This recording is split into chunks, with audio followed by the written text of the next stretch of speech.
Hello बच्चों। तो बच्चों आज की इस वीडियो में हम स्टार्ट करने वाले हैं इंटीग्रेशन की एक्सरसाइज 7.5। तो बच्चों इस एक्सरसाइज का नाम है पार्शियल फ्रैक्शन।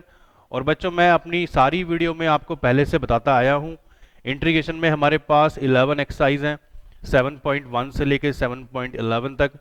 और बच्चों हर एक्सरसाइज का अपना एक नाम होता है। तो बच्चों आज का जो टॉपिक है, आज की जो एक्सरसाइज है उसका नाम है पार्शियल फ्रैक्शन, एनसीईआरटी की एक्सरसाइज 7.5। तो बच्चों पार्शियल फ्रैक्शन हम कौन से क्वेश्चन पे अप्लाई करते हैं आज की इस वीडियो में हम डिस्कस करेंगे और कैसे अप्लाई करते हैं। तो बच्चों मैं आपको बता दूं, पार्शियल फ्रैक्शन जो है वो हम अप्लाई करते हैं प्रॉपर रैशनल फंक्शन पे। हाँ जी, प्रॉपर रैशनल फंक्शन। तो बच्चों प्रॉपर रैशनल फंक्शन क्या होते हैं, इम्प्रॉपर रैशनल फंक्शन क्या होते हैं, ये जानने से पहले हमें जानना होगा बच्चों रैशनल फंक्शन क्या होते हैं। रैशनल फंक्शन, तो हाँ बच्चों रैशनल फंक्शन क्या होते हैं इसको समझने के लिए बच्चों आप ऐसे समझो जैसे हमारे पास रैशनल नंबर्स होते हैं। रैशनल नंबर किनको बोलते हैं बच्चों? रैशनल नंबर हम any number which can be express in term of P by Q, हम उसे रैशनल नंबर बोलते हैं। ऐसा कोई भी नंबर जिसको हम p बाई क्यू की फॉर्म में एक्सप्रेस कर सकते हैं उसको हम रैशनल नंबर बोलते हैं। यानी कि ऊपर भी नंबर, न्यूमरेटर में भी नंबर होना चाहिए, डिनोमिनेटर में भी नंबर होना चाहिए। लाइक 3/7, 2/5, 5/3, ये बच्चों क्या है, ये सारे के सारे रैशनल नंबर्स हैं जो p बाई क्यू की फॉर्म में एक्सप्रेस होते हैं। तो बच्चों सेम तरीके से हमारे पास रैशनल फंक्शन होते हैं। यानी कि रैशनल फंक्शन वो फंक्शन हो गए जो p बाई क्यू की फॉर्म में एक्सप्रेस हो सकते हैं।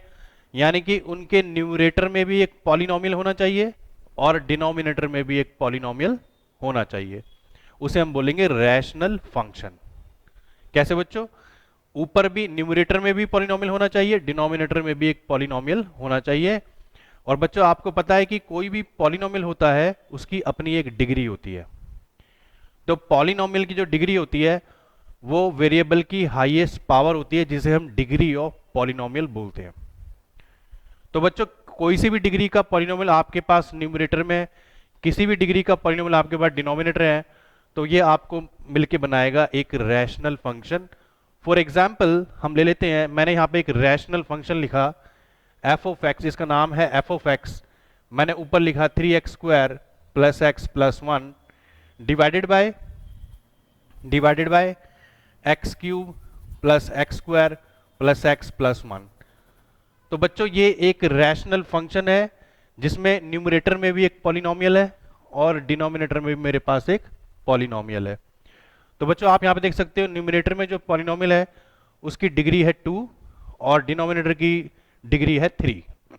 तो बच्चों ऐसे में कोई भी दूसरा मैं पॉलिनोमियल लिखता हूं, मैंने लिखा यहाँ पर 3x plus 5 divided by x² plus 4x plus 7। तो बच्चों यहाँ पे आप देख सकते हो ये भी एक पॉलिनोमियल है, इसमें ऊपर भी एक पॉलिनोमियल है जिसकी डिग्री 1 है और यहाँ पे डिनोमिनेटर में डिग्री 2 है। तो यानी कि दोनों क्या बनाएंगे, ये मिलके एक रैशनल फंक्शन बनाएंगे। ऐसे बच्चों में कुछ और भी लिख सकता हूं, मैंने लिखा ऐसे 3x minus 2 divided by x minus 2 x² plus 4।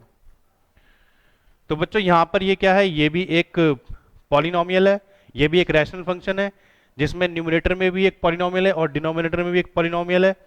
तो बच्चों ये मिलके बनाएगा एक रैशनल फंक्शन।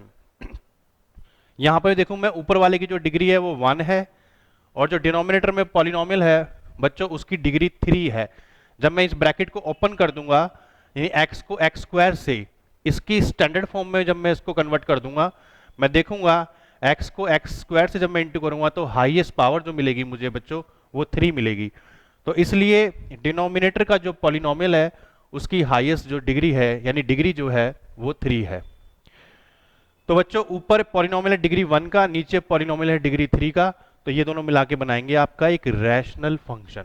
रैशनल फंक्शन, हाँ बच्चों तो रैशनल फंक्शन क्या होता है ये मैंने आपको बता दिया। तो हम पार्शियल फ्रैक्शन जो है वो अप्लाई करने वाले हैं प्रॉपर रैशनल फंक्शन पे। बच्चों ये मैंने आपको अभी सिर्फ इतना बताया है कि ये रैशनल फंक्शन है, मैंने आपको ये नहीं बताया कि कौन सा प्रॉपर रैशनल फंक्शन है और कौन सा इम्प्रॉपर रैशनल फंक्शन है। तो पार्शियल फ्रैक्शन का रूल जो अप्लाई होता है वो अप्लाई होता है प्रॉपर रैशनल फंक्शन पे, तो उसके बारे में हम डिस्कस करेंगे अभी। और जो फंक्शन इम्प्रॉपर रैशनल फंक्शन होते हैं तो बच्चों उन पे पार्शियल फ्रैक्शन के रूल अप्लाई नहीं होते। हम पहले प्रॉपर रैशनल फंक्शन को कन्वर्ट करते हैं प्रॉपर रैशनल फंक्शन में, जब वो कन्वर्ट हो जाता है तब हम उसके रूल जो है वो अप्लाई करते हैं। तो बच्चों ये हमारे पास ये रैशनल फंक्शन हो गए। अब हम बात करेंगे कि प्रॉपर और इम्प्रॉपर क्या होता है, प्रॉपर रैशनल फंक्शन और इम्प्रॉपर रैशनल फंक्शन। तो बच्चों मैंने यहां पे लिखा कि रैशनल फंक्शन जो है वो हम अप्लाई, पार्शियल फ्रैक्शन जो है वो अप्लाई करते हैं हम रैशनल फंक्शन पे, रैशनल फंक्शन पे, यानी कि जो p बाई क्यू की फॉर्म में एक्सप्रेस होते हैं। और बच्चों रैशनल फंक्शन भी दो टाइप के होते हैं हमारे पास, एक प्रॉपर रैशनल फंक्शन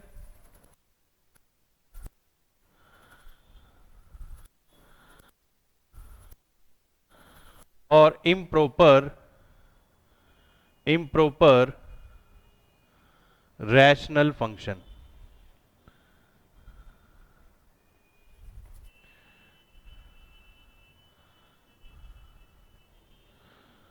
तो बच्चों पार्शियल फ्रैक्शन के रूल जो हैं वो प्रॉपर रैशनल फंक्शन के लिए एप्लीकेबल हैं, इम्प्रॉपर रैशनल फंक्शन पे वो अप्लाई नहीं होते।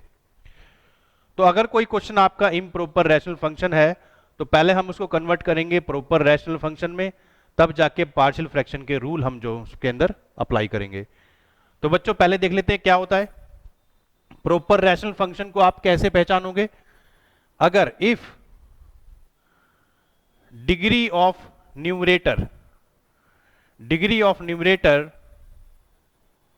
Always less than degree of denominator, जब भी डिग्री ऑफ न्यूमरेटर छोटी होगी डिग्री ऑफ डिनोमिनेटर से, तो वो आपका rational function proper rational function माना जाएगा।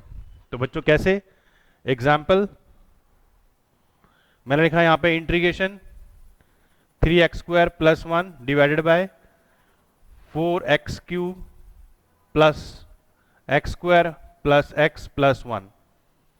तो यहां पे बच्चों आप देख सकते हो यहां पर इस क्वेश्चन में ऊपर जो न्यूमरेटर है उसकी डिग्री 2 है और जो डिनोमिनेटर है उसकी डिग्री 3 है, तो यानी कि न्यूमरेटर की डिग्री छोटी हो गई डिनोमिनेटर की डिग्री से, तो यानी कि इस क्वेश्चन को बोलेंगे प्रॉपर रैशनल फंक्शन।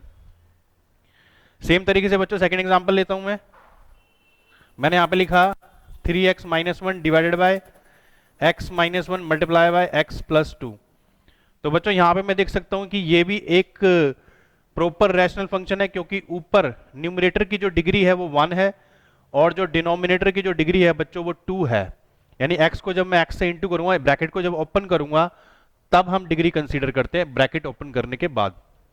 तो बच्चों जब मैं इसको पूरा ब्रैकेट ओपन कर लूंगा तो मुझे नीचे डिनोमिनेटर की जो हाईएस्ट पावर है x की वो मिलेगी 2 और ऊपर जो है 1 है, यानी ऊपर न्यूमरेटर की जो डिग्री है वो छोटी है डिनोमिनेटर से। तो ये बच्चों ये भी क्या हो गया, ये भी प्रॉपर रैशनल फंक्शन हो गया।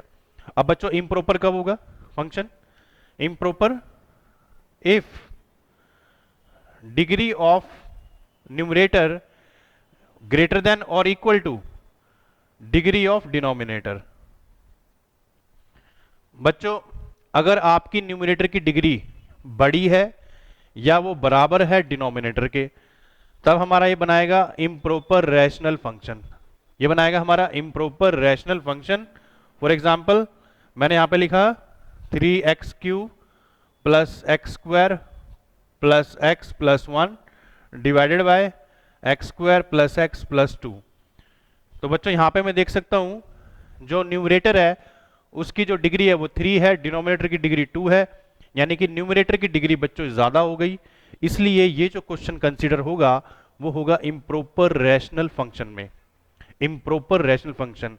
तो पार्शियल फ्रैक्शन के रूल हम इन पे अप्लाई नहीं कर सकते। फिर बच्चों सेकंड एग्जांपल लेता हूं मैं, एग्जांपल 1, एग्जांपल 2। मैंने लिखा है यहां पर x square plus x plus 1 divided by x minus 2 x minus 3। तो बच्चों यहां पे मैं देख सकता हूं ऊपर न्यूमरेटर में जो है वो डिग्री 2 है और डिनोमिनेटर की डिग्री भी कितनी है बच्चों, 2 है। यानी कि डिग्री इस केस में बराबर हो गई। अगर आपकी डिग्री बराबर भी है तब भी वो इम्प्रॉपर रैशनल फंक्शन माना जाएगा। तो बच्चों ये भी इम्प्रॉपर रैशनल फंक्शन हुआ। तो हम पार्शियल फ्रैक्शन के रूल प्रॉपर रैशनल फंक्शन पे अप्लाई करते हैं, इम्प्रॉपर पे अप्लाई नहीं करते। अगर कोई क्वेश्चन इम्प्रॉपर का है तो पहले हम उसको कन्वर्ट करते हैं प्रॉपर रैशनल फंक्शन में, फिर इसके रूल को हम अप्लाई करते हैं। तो बच्चों आपकी एनसीईआरटी की बुक में 7.5 इसमें आप मुझे ढूंढ के बताओ कौन कौन से क्वेश्चन इम्प्रॉपर रैशनल फंक्शन के हैं। तो बच्चों मैं बता दूं, आप 7.5 एक्सरसाइज ओपन करेंगे और उसमें question number 6, question number 12 and question number 18 याद रखना बच्चों। इम्प्रॉपर 7.5 एक्सरसाइज के अंदर question number 6, question number 12 and question number 18 आप ध्यान से देखो बच्चों, ये तीनों के तीनों क्वेश्चन जो हैं इम्प्रॉपर रैशनल फंक्शन के हैं। तो या तो इनमें डिग्री बराबर है या ऊपर वाले की डिग्री ज्यादा है। आप बच्चों ध्यान से देख सकते हो 7.5 एक्सरसाइज में। तो बच्चों हमने आज के इस वीडियो में हमने सीखना है कि हम प्रॉपर रैशनल फंक्शन को कैसे सॉल्व करते हैं। तो बच्चों आप इसे नोट कर सकते हो। तो बच्चों हम सीखते हैं अब प्रॉपर रैशनल फंक्शन को कैसे सॉल्व करते हैं। तो प्रॉपर रैशनल फंक्शन बच्चों आप अपनी एनसीईआरटी बुक में 7.5 एक्सरसाइज निकाल सकते हैं और उसमें से हम कोई भी क्वेश्चन हम पिक कर सकते हैं। तो बच्चों प्रॉपर रैशनल फंक्शन को सॉल्व करने से पहले आपको मैं बता दूं इसके पार्शियल फ्रैक्शन के रूल क्या होते हैं। तो बच्चों आप अपनी एनसीईआरटी की एक्सरसाइज अगर आप निकालोगे, एनसीईआरटी की एक्सरसाइज आप निकालेंगे, पेज नंबर आप निकालोगे एनसीईआरटी की एक्सरसाइज में आप पेज नंबर 317। तो बच्चों 317 पर एनसीईआरटी की एक्सरसाइज में यहां पे कुछ रूल्स लिखे हुए हैं जो प्रॉपर रैशनल पे अप्लाई करने वाले रूल है। तो यहां पे देखो रूल नंबर 1, यहां पे रूल नंबर 1 लिखा हुआ है। पेज नंबर मैं दोबारा से बता दूं बच्चों, पेज नंबर एनसीईआरटी का 317 317 पेज नंबर 317 पर एक टेबल है जिसमें पार्शियल फ्रैक्शन के रूल लिखे हुए हैं। तो वो आपने इसमें अप्लाई करने हैं। तो बच्चों पहला जो रूल यहाँ पे लिखा हुआ है कि अगर आपका न्यूमरेटर में कोई फंक्शन है और डिनोमिनेटर में आपका कोई क्वाड्रेटिक फंक्शन है जो फैक्टराइज हो सकता है। तो बच्चों आप देख सकते हो ये जो है एक प्रॉपर रैशनल फंक्शन है क्योंकि ऊपर जो पावर है डिग्री एक्स की वो 1 है, डिनोमिनेटर की जो डिग्री है बच्चों वो 2 है। बच्चों ये रूल लिखा हुआ है कि आप इसको ब्रेक कर सकते हैं 1a upon x minus A plus B upon x minus B. तो इस क्वेश्चन को आप इस तरह से ब्रेक कर सकते हैं। रूल नंबर 2 में लिखा हुआ है बच्चों, अगर आपके फैक्टर कुछ इस तरह से हैं यानी कि सिमिलर फैक्टर हैं, यानी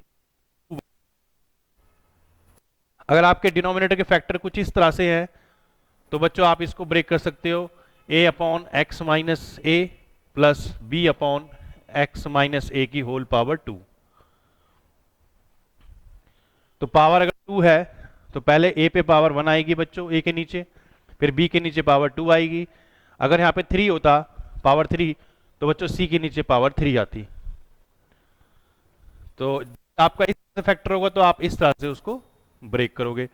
रूल नंबर बच्चों 3 लिखा हुआ है, अगर डिस्टिंक्ट फैक्टर है बच्चों कुछ भी हो उससे कोई फर्क नहीं पड़ता, लेकिन न्यूमरेटर पावर होनी चाहिए यानी कि डिनोमिनेटर से ऊपर की पावर कम होनी चाहिए, तभी ये रूल अप्लाई होते हैं। तो अगर आपके डिस्टिंक्ट फैक्टर हैं बच्चों तो a के नीचे फर्स्ट फैक्टर, b के नीचे बच्चों सेकंड फैक्टर और c के नीचे बच्चों थर्ड फैक्टर हमने लिखना है। तो बच्चों रूल नंबर 4 आपको बता रहा है कि अगर दो फैक्टर सेम है, एक फैक्टर डिस्टिंक्ट है। ऊपर बच्चों कुछ भी हो, चाहे लीनियर इक्वेशन हो, क्वाड्रिक हो, उससे मैटर जाती है। इसके अंदर डिनोमिनेटर में क्या है, तो यहां पर कुछ इस तरह माइनस ए की होल पावर 2 और दूसरा फैक्टर एक्स माइनस, तो बच्चों ए के नीचे आएगा एक्स माइनस ए, बी के नीचे एक्स माइनस ए का होल स्क्वायर और सी के नीचे वो लास्ट डिस्टिंक्ट फैक्टर, इस तरह से। तो बच्चों अभी हमने सिर्फ ये 4 रूल अप्लाई करने हैं प्रॉपर रैशनल फंक्शन को सॉल्व करने के लिए। आप इन्हें नोट कर सकते हो, ये एनसीईआरटी की बुक पेज नंबर 317 पर भी बच्चों ये लिखे हुए हैं। मैं इसे रब कर देता हूं।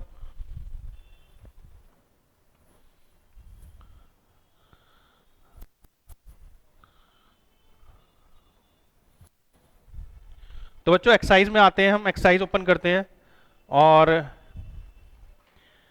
इसका क्वेश्चन नंबर हम लेते हैं, question number 1। Question number first हम सॉल्व करते हैं। कैसे सॉल्व करेंगे क्वेश्चन नंबर फर्स्ट, इसमें लिखा हुआ बच्चों x upon x plus 1, x upon x plus 1 upon x plus 2, x plus 2।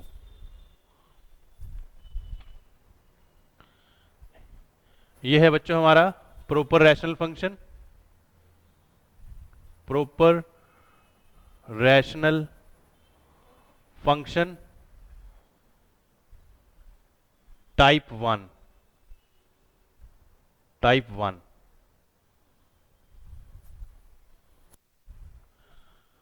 तो बच्चों रूल के अकॉर्डिंग मैं देखूंगा, मैं लिखूंगा यहां पर लेट, जो हमने अभी रूल पढ़े हैं उसके अकॉर्डिंग डिनोमिनेटर के 2 डिस्टिंक्ट फैक्टर हैं और इनको मैं लिख सकता हूं a upon x plus 1 plus b upon x plus 2।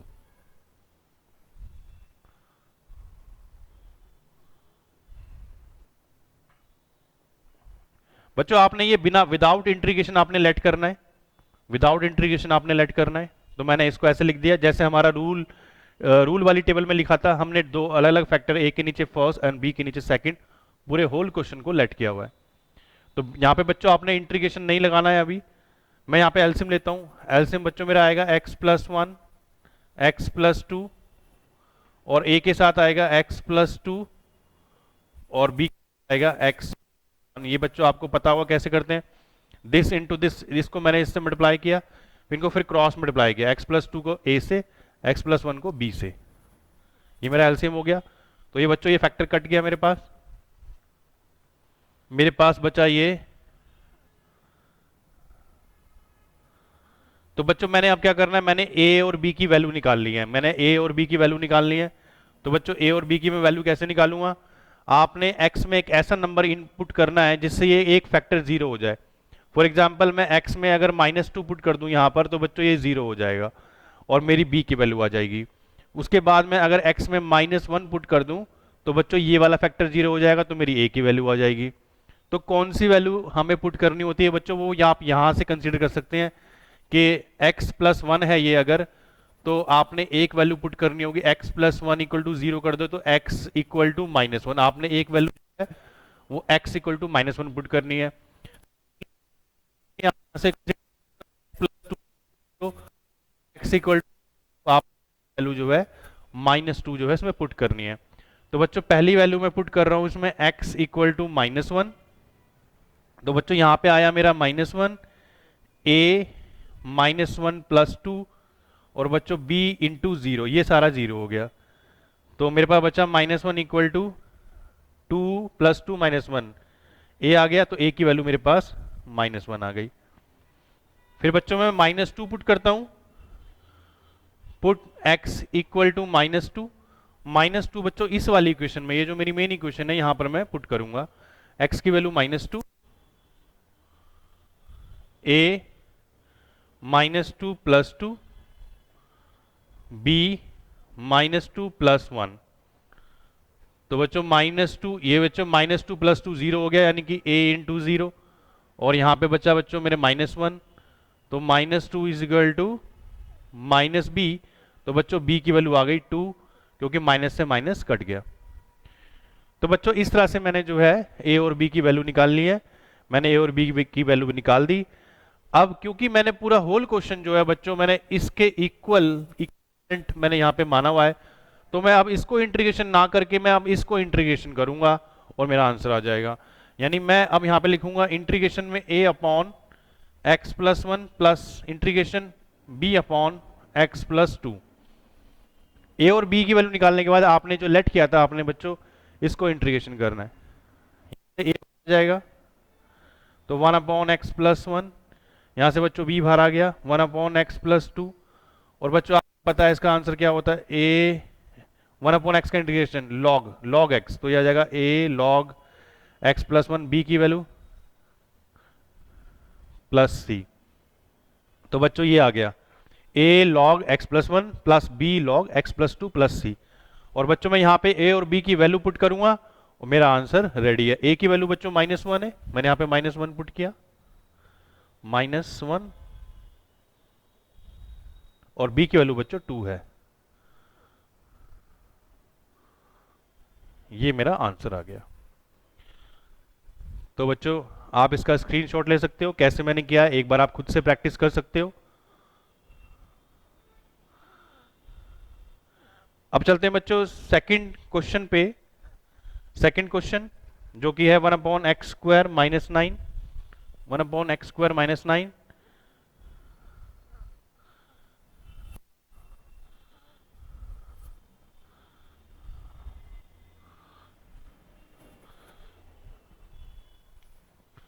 Second question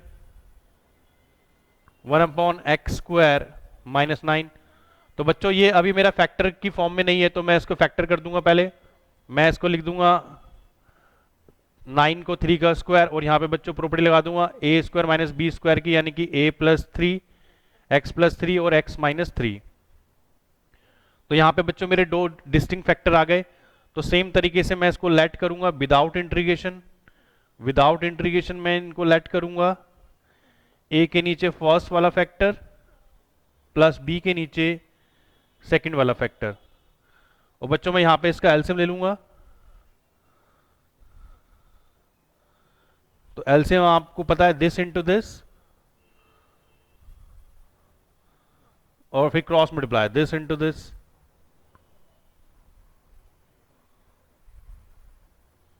और बच्चों ये कट गया, मेरे पास आया equal to one equal to A X minus three plus B X plus three. तो बच्चों ये आया मेरे पास। मैं यहाँ पे a और x की ऐसी पुट कर, ये एक बार ये जीरो हो जाए, तो मैं x करता हूँ पहले थ्री करने से बच्चों one a minus three plus B three plus three. तो one equal to a into zero और b इंटू सिक्स, तो one equal to six B. और बच्चों b की वैल्यू आएगी one by six, six one के नीचे आ जाएगा, तो b की वैल्यू आ गई। मैं बच्चों फिर x की वैल्यू माइनस थ्री पुट करता हूं, तो one equal to a minus three plus b minus three plus three. तो बच्चों यहां पर आ जाएगा मेरे पास a into minus six plus b into zero, तो a equal to minus six से बच्चों a की वैल्यू आ जाएगी वन बाय माइनस सिक्स। तो बच्चों यहां पर मैंने a और b की वैल्यू निकाल ली, वैल्यू पुट करके यहां पर डिजायरेबल वैल्यू पुट करके, जिससे फैक्टर जीरो हो जाए, और मेरे पास a और b की वैल्यू आ गई। तो बच्चों a और b की वैल्यू निकालने का एक दूसरा तरीका भी होता है, ब्रैकेट को ओपन करके फिर कंपेयर करके, एक सेकंड मेथड भी होता है। कभी कभी स्कूल वाले उस वाले मेथड को बताते हैं कि आप ये वाला फॉलो करो, कुछ स्कूल वाले बोलते हैं कि आप फास्ट कैलकुलेशन के लिए ये वाला मेथड आप। तो बच्चों मेथड दोनों ही राइट है, लेकिन फास्ट कैलकुलेशन में ये वाला यूज होता है, जल्दी से वैल्यू आ जाती है। तो बच्चों अगर आपके स्कूल वाले कोई दूसरा मेथड करा रहे हैं ए बी की वैल्यू निकालने का, तो आप वो वाला मेथड भी आप लगा सकते हो। उसमें आपको बच्चों ब्रैकेट ऊपर करके कंपैरिजन करना होता है। तो एक बार मैं आपको बता दूं वो कौन सा मेथड होता है, आप इसका स्क्रीनशॉट लो। अभी क्वेश्चन बच्चों पूरा नहीं हुआ है, हमें पूरा करना है अभी। मैं आपको ए और बी की वैल्यू निकालने का दूसरा वाला मेथड बता रहा हूं, आपके हो सकता है स्कूल वाले वो वाला मेथड कराएं। तो बच्चों मैं इस वाले मेथड को अभी यहां पे रब कर रहा हूं, आप नोट कर लो ए की वैल्यू कितनी आई थी हमारी, बी की वैल्यू कितनी आई थी। तो सेकंड मेथड क्या होता है ए और बी का, वो होता है कंपैरिजन। तो उसके लिए पहले यहां पे ब्रैकेट को ओपन करना होगा, मुझे ब्रैकेट को, सारे ब्रैकेट को मुझे ओपन करना होगा, और फिर जो x वाले हैं उनमें मुझे x कॉमन लेना होगा, और जो कांस्टेंट टर्म है उसको मैंने एज इट इज लिख दिया। इसमें 3 कॉमन आ रहा है तो बच्चों मैंने यहां पे 3 मैंने यहां पे कॉमन ले लिया, इसमें और इसमें मैंने 3 कॉमन लिया, तो मेरे पास b माइनस है बच्चों ये बचेगा। तो आपने पहले ब्रैकेट ओपन करने के जो लाइक टर्म है उनका आपने वेरिएबल कॉमन लेना है। तो x, क्योंकि ये लाइक टर्म थी जिसमें x की पावर 1 x की पावर 1 उनमें से x कॉमन लिया, जो कांस्टेंट है उनमें से जो कॉमन आया था बच्चों मैंने वो ले लिया। अगर कोई यहाँ पे पावर 2 वाला भी होता तो मैं उसमें भी कॉमन लेता x स्क्वायर। जो मैं कंपेयर करूंगा, LHS में मेरे पास x की कोई टर्म नहीं है, यहां पर LHS में मेरे पास सिर्फ एक कांस्टेंट टर्म है, x की कोई टर्म नहीं है, मीन दिस शुड बी 0, ये टर्म जाएगी, मैं 0 करूंगा, मैंने यहाँ पे 0 लिख दिया और मैं इसको 0 के इक्वल रखूंगा। तो मैं लिखूंगा यहाँ पे a plus B equal to 0। तो बच्चों a की वैल्यू आ जाएगी माइनस बी, a की वैल्यू मिल गई मुझे माइनस बी। फिर बच्चों यहां पर ये 1 जो है कांस्टेंट है और मेरा ये जो पूरा है ये भी एक कांस्टेंट है, तो बच्चों मैं 1 करूंगा इस पूरे होल से, यानी कि 1 equal to 3b minus a, ऐसे कंसीडर करूंगा। और बच्चों मुझे पता है यहां पर जो a की जो वैल्यू है वो माइनस बी है, तो मैं यहां पे माइनस बी पुट कर दूंगा। a की वैल्यू मैंने माइनस बी पुट कर दी, तो बच्चों ये आ गया b प्लस बी, तो बच्चों ये हो गया 2b, तो ये हो गया बच्चों 6b, इंप्लाइज दैट b की वैल्यू बच्चों मुझे मिली 1/6। 1/6 मैंने a की वैल्यू माइनस बी बच्चों यहां पे पुट कर दी, तो पहले से यहां माइनस था तो माइनस माइनस बच्चों ये प्लस हो गया, b प्लस बी 2b हो गया, और 2 इंटू 3 6 हो गया, 6b, 6 बच्चों 1 के नीचे आ गया, तो मेरे पास b की वैल्यू 1/6 आ गई। तो आंसर बच्चों सेम आता है, चाहे पहले वाले मेथड से करो या इससे करो। तो मैं आपको बोल रहा हूँ कुछ स्कूल वाले ऐसे कराएंगे तो आपको बच्चों ऐसे ही करना होगा। तो बच्चों फिर b की वैल्यू जो 1/6 है मैं यहाँ पे डालूंगा इस वाली इक्वेशन में, इक्वेशन नंबर 1 में, तो बच्चों मेरे पास a की वैल्यू भी मुझे मिल जाएगी। तो बच्चों a की वैल्यू मुझे मिल जाएगी -1/6, मैंने ये b की वैल्यू यहाँ पे पुट की, यहाँ पे माइनस है तो बच्चों a की वैल्यू -1/6 आ गई। तो बच्चों वैल्यू सेम आती है, तो ये वाला मेथड भी आपको आना चाहिए। तो बच्चों मैं इसे रब कर देता हूं, हम a और b की वैल्यू निकाल चुके हैं, उसके बाद हमने क्या करना है, a और b की वैल्यू, उसके बाद बच्चों आपने जिसको मैंने ये लेट किया था हमने इसको इंटीग्रेशन करना है। मैं integration on plus B upon x-3, मैं बच्चों यहां से a को ले लूंगा और यहां से b को मैं बाहर लूंगा, ये हो जाएगा a log x+3 मोड में plus b log x-3 mode. यहाँ की वैल्यू पुट करूंगा जो है -1/6 log, और b की वैल्यू 1/6 log प्लस सी लगाना मत भूलना बच्चों। यहाँ पे बच्चों में log की प्रॉपर्टी भी कभी कभी यूज होती है, मैं 1/6 को अगर कॉमन लेता हूं तो मेरा बचेगा -log x+3 और यहाँ बचेगा log x-3 प्लस सी। तो बच्चों यहाँ पे log की प्रॉपर्टी बन रही है मेरे पास log a minus log b, तो log a by b, log a by b, b ये है प्लस सी। तो ये बच्चों ये मेरा आंसर आ गया, ये मेरा इस क्वेश्चन का आंसर आ गया। तो बच्चों मैंने a और b की दो तरह से वैल्यू कैसे निकालते हैं ये मैंने आपको बताया इस क्वेश्चन में, कैसे हमने करना है, अप्लाई करना है। अब नेक्स्ट चलते हैं बच्चों थर्ड क्वेश्चन की तरफ। थर्ड क्वेश्चन में जिसमें 3 फैक्टर हैं, 3 डिस्टिंक्ट फैक्टर हमारे पास हैं। थर्ड क्वेश्चन,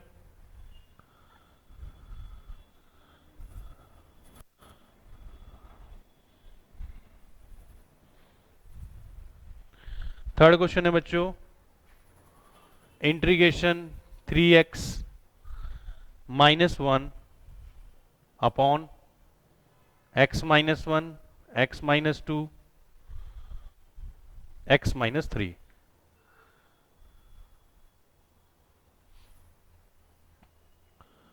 तो बच्चों यहां पे तीन डिस्टिंक्ट फैक्टर हैं, तो रूल के अकॉर्डिंग मैं बिना इंटीग्रेशन, विदाउट इंटीग्रेशन पूरा होल क्वेश्चन लेट करूंगा बच्चों।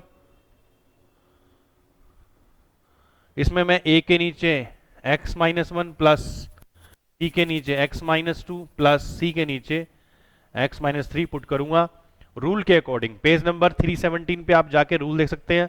अगर तीनों डिस्टिंक्ट फैक्टर हैं तो ऐसे हमें लिखना है। और बच्चों ये सारे क्वेश्चन जो हम आज की वीडियो में कर रहे हैं वो है proper rational function type 1। Proper rational function जो है बच्चों मैंने आपको बताया क्या होते हैं, जिसमें न्यूमरेटर की डिग्री जो है वो छोटी होती है डिनोमिनेटर की डिग्री से, उसे प्रॉपर रैशनल फंक्शन बोलते हैं। तो ये सारे क्वेश्चन वही वाले हैं। और इम्प्रॉपर रैशनल फंक्शन कौन से हैं मैंने आपको बताया है 7.5 में, क्वेश्चन नंबर 6, क्वेश्चन नंबर 12 और क्वेश्चन नंबर 18। ये तीनों जो है इम्प्रॉपर रैशनल फंक्शन है। तो पहले उनको प्रॉपर बनाएंगे तब ये वाले रूल लगाएंगे।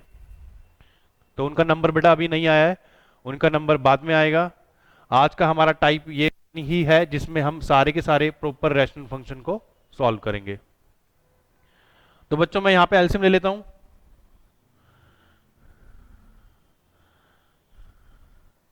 मैंने यहां पे एलसीएम लिया, तो एलसीएम आपको पता होगा 3 में कैसे लेते हैं बच्चों। इन तीनों को मैंने मल्टीप्लाई कर दिया क्योंकि तीनों जो हैं वो अलग हैं, डिस्टिंक्ट फैक्टर हैं। फिर बच्चों a के साथ क्या आएगा, मैं x -1 को डिवाइड करूंगा इस पूरे होल से, तो ये वाला फैक्टर कटेगा, ये दो फैक्टर मेरे पास बचेंगे, तो ये दो यहां पर आएंगे।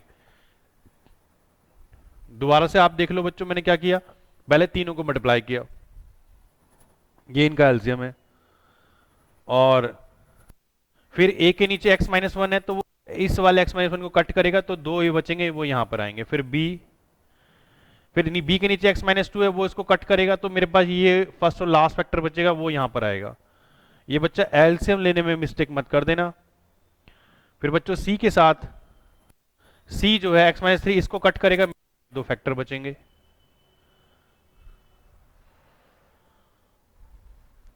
ये आ गया बच्चों एलसीएम, मैंने इसको कट किया, मेरे पास बचता है 3x -1 equal to a x -2 x -3 plus b x -1 x -3 plus c x -1 x -2। तो बच्चों फटाफट से मैं वैल्यू पुट कर दूंगा। मैं इसके अंदर एक बार मुझे वैल्यू पुट करनी है इसके अंदर 1, एक बार पुट करनी है 2 और एक बार पुट करनी है 3। तो बच्चों पहले मैंने यहां पे पुट किया x की वैल्यू 1, तो बच्चों 1 यहां पे पुट करूंगा, 3 इंटू 1 3, तो यहां पे आया 3 -1।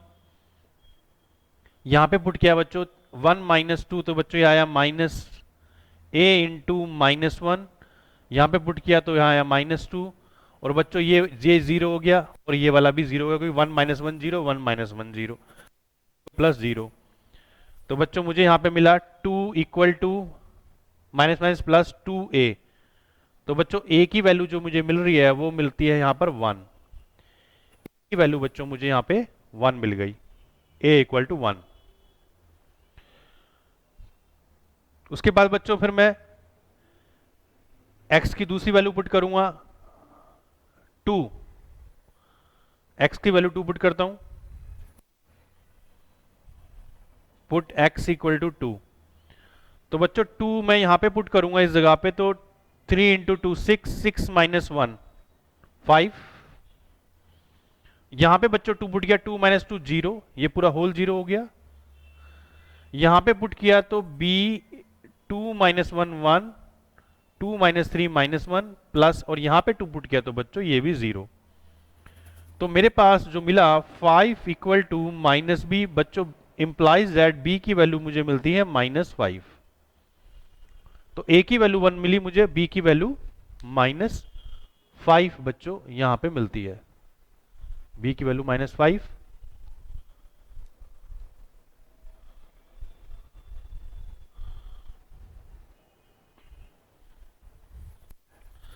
उसके बाद बच्चों मैं पुट करता हूं इसमें नेक्स्ट x वैल्यू 3, मैं पुट करता हूं यहां पे, मैं थोड़ा रब कर देता हूं बच्चों इसको। तो a की वैल्यू 1 मिली है, b की वैल्यू माइनस, जो आप इसको याद रखना। अभी हम इसको दूसरे वाले मेथड से भी करने वाले हैं। मैं अब पुट करता हूं यहां पर x इक्वल टू 3। तो बच्चों 3 3 ज़ा 9, 9 minus 1 8, 3 minus 3 0, this is whole 0, 3 minus 3 0 whole 0, c multiply 3 minus 1 2, 3 minus 2 1 implies that 8 equal to 2c, 2 से कट हो गया, तो दैट मीन c की वैल्यू मिली मुझे 4, c की वैल्यू मुझे मिली 4। तो बच्चों a की वैल्यू 1, a की वैल्यू मुझे 1 मिली, b की वैल्यू -5, c की वैल्यू 4, यहां पर ये मिला मुझे। अब मैं बच्चों में इसको दूसरे तरीके से करूंगा जो आपके स्कूल वाले आपको कराएंगे, हो सकता है कराएं या ये वाला मेथड ही बताएं, लेकिन मैं आपको बता देता हूं सेकंड मेथड क्या होता है। कंपैरिजन करके हम सॉल्व करते हैं। कंपैरिजन बच्चों कैसे करते हैं, मैं ये सारे ब्रैकेट्स ओपन कर लूंगा, आप सारे ब्रैकेट ओपन कर लें। तो बच्चों ये आएगा मेरे पास, पहले ये क्वाड इक्वेशन बन जाएगी ax² और फिर बच्चों मेरे पास आएगा -5ax प्लस 6a। तो बच्चों मैं कैसे ओपन कर रहा हूं, पहले मैंने ये वाले ब्रैकेट ओपन किए हैं, फिर मैंने उसको a से इंटू किया है। तो आप पहले ये वाले ब्रैकेट में ये दोनों ब्रैकेट ओपन करके फिर a से इंटू करो, तो बच्चों आपका यही आएगा। फिर यहां पर भी मैं सेम कर रहा हूं, bx² और बच्चों ये आएगा -4bx प्लस 3b, और बच्चों यहां पे आएगा आपका cx² -3cx प्लस 2c। तो बच्चों इस तरह से मैंने ब्रैकेट सारे ओपन किए हैं, आपको भी ओपन करने ठीक से। अब जो लाइक टर्म है बच्चों इसमें x² वाली टर्म है, मैं उसको लिख दूंगा, x² मैं कॉमन ले लूंगा, तो यहां बचेगा a प्लस बी प्लस सी। उसके बाद बच्चों जो आपकी जिसमें पावर 1 है x की, जो लाइक टर्म है कि ये वाली और ये, इसमें बच्चों मैं x कॉमन लेता हूं, तो मुझे मिलेगा -5a -4b -3c, ये मिलेगा। और जो बच्चों कांस्टेंट टर्म है उनको भी मैंने एक ब्रैकेट में डाल दिया, ये तो कांस्टेंट की ये वाली कांस्टेंट टर्म है और एक ये वाली, इनको तो लाइक टर्म को इस तरह से आपने इकट्ठा कर लेना है बच्चों। तो ये हुआ ब्रैकेट ओपन करने के बाद लाइक टर्म को ब्रैकेट में आप इकट्ठा करेंगे। बाद बच्चों कंपेयर करेंगे आप, कंपेयर कैसे करते हैं इसके अंदर, मैं देखूंगा मेरी जो LHS है यानी कि इधर वाली साइड, इसमें x² की कोई टर्म नहीं है। तो बच्चों x² की जो टर्म है वो यहां पर कितनी है, 0 है। तो मैं 0 को कंपेयर करूंगा इस पूरे होल से जिसमें x² है, यानी a plus B plus C is equal to 0, मैं यहां पे लिखूंगा a plus B plus C equal to 0। फिर मैं कंपेयर करूंगा बच्चों जहां पे x की पावर 1 है, क्योंकि यहां पर भी हमारे पास x की पावर 1 है, तो यहां पे x की पावर 1 के साथ जो नंबर है 3, और यहां पे x के साथ जो नंबर है ये पूरा, ये इसके मैं इक्वल पुट करूंगा। तो -5a -4b -3c equal to, मैं यहां पे 3 के इक्वल पुट करूंगा।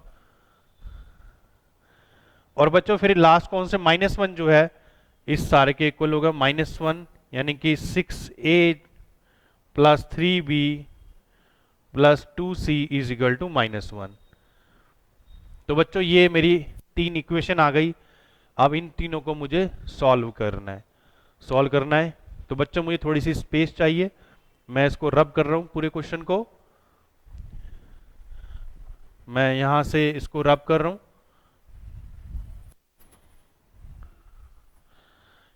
बच्चों इसका सॉल्यूशन काफी बड़ा होगा इसलिए मैं इसको रब कर रहा हूं। 3 इक्वेशन बच्चों ये ऐसी बन गई जैसे मैट्रिसेस डिटर्मिनेंट के अंदर हम 3 वेरिएबल वाली इक्वेशन सॉल्व करते हैं एक्स वाई जेड वाली।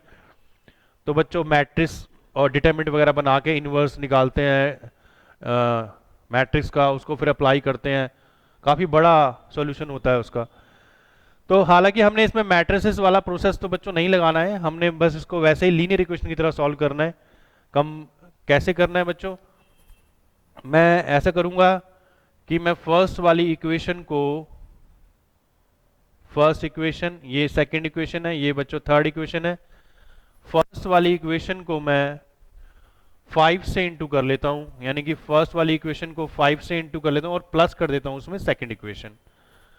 तो बच्चों मैं उसको 5 से इंटू करूं तो 5a 5b plus 5c equal to 0, और जो सेकंड इक्वेशन है उसको मैं इसमें ऐड कर देता हूं। तो बच्चों ये मेरे पास आ जाएगा, ऐड किया मैंने। ऐड करने से बच्चों साइन चेंज नहीं होते, ये आपको पता होगा, सब्ट्रैक्ट करने से साइन चेंज होते हैं। तो डिनोमिनेटर के अभी कोई साइन चेंज नहीं होगा बच्चों, ये कट जाएगा। यहाँ पे आ जाएगा 5b माइनस 4b b आ गया, और यहाँ पे बच्चों 2c आ गया, और 0 प्लस 3 3 आ गया। तो बच्चों मेरे पास एक इक्वेशन मुझे ये मिल गई, इसको मैंने बच्चों नाम दिया इक्वेशन नंबर 4।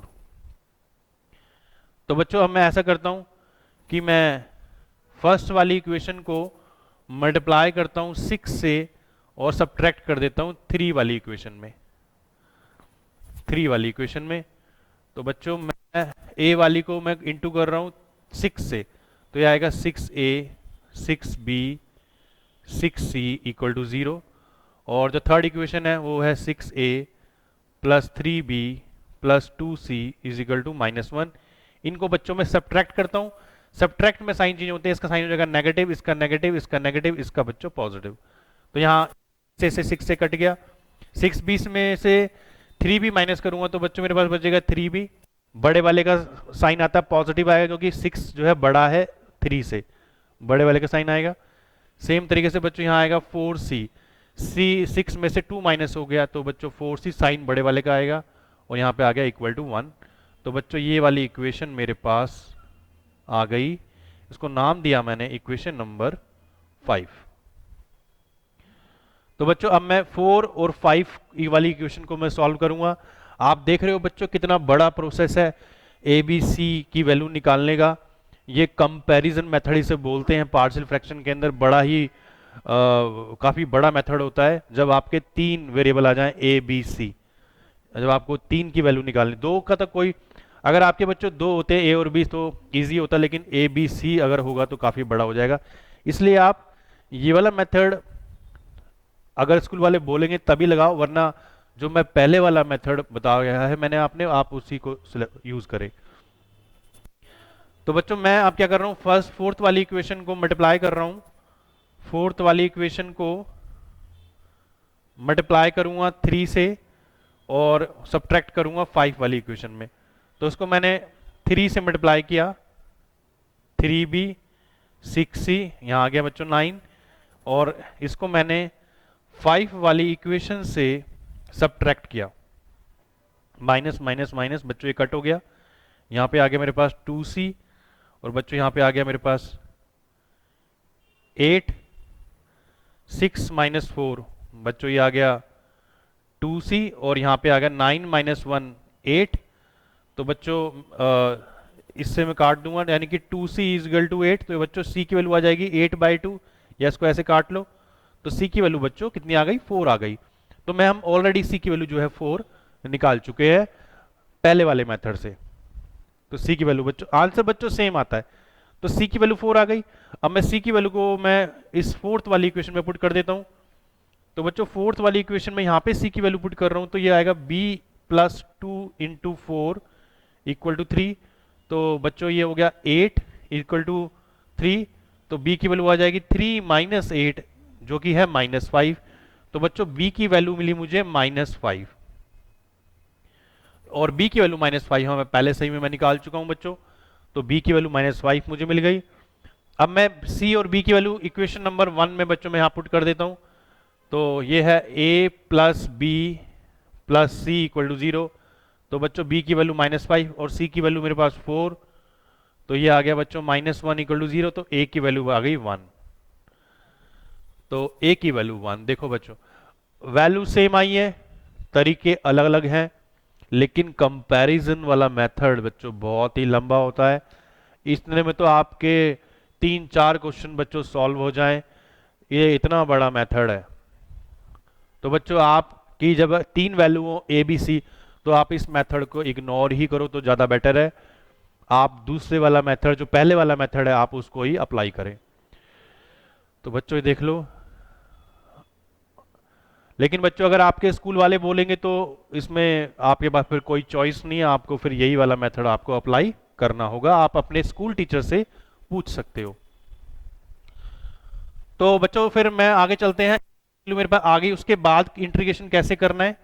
इंटीग्रेशन हमने इक्वेशन बना ली थी,